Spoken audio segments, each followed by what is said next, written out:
গল্পের নাম হাসির অটো।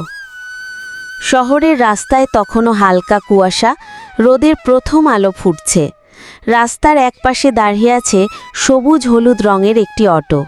তার চালক রফিক, বয়স প্রায় 40। গায়ে হাফ হাতা চেক শার্ট, ফেড নীল প্যান্ট, মাথায় সাদা ক্যাপ, মুখে উজ্জ্বল হাসি। ভোরের নরম আলোয় রফিক তার দিনের প্রথম যাত্রীর অপেক্ষায়। কিছুক্ষণ পর এক বৃদ্ধা রাস্তার পাশে এসে দাঁড়ান। রফিক হাসি মুখে এগিয়ে গিয়ে তাকে অটোতে উঠতে সাহায্য করে। মা, বসেন, আজ ভাড়া লাগবে না বলে অটো চালু করে দেয়। বৃদ্ধা অবাক হয়ে তার দিকে তাকান, কিন্তু রফিক কিছু না বলে শুধু হাসে। রফিকের এই অভ্যেস বহুদিনের। প্রতিদিন অন্তত একজন গরিব বা অসহায় যাত্রীকে বিনামূল্যে পৌঁছে দেয়। এই কারণে এলাকার সবাই তাকে ডাকে হাসির অটো নামে।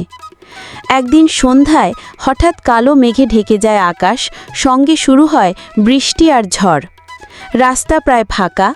এমন সময় রফিক দেখে এক স্কুল ছাত্র ভিজে একা দাঁড়িয়ে আছে, হাতে ভেজা ব্যাগ। সে দ্রুত অটো থামিয়ে ছেলেটিকে ভিতরে তোলে। ছেলেটি অবাক হয়ে জিজ্ঞেস করে, ভাড়া কত? রফিক হেসে বলে, ভাড়া নয়, শুধু হাসি দিও। দিনের শেষে সূর্য ডোবার আগ মুহূর্তে রফিক নিজের অটো ধুয়ে পরিষ্কার করে। দূরে দাঁড়িয়ে কয়েকজন যাত্রী হাত নাড়ে।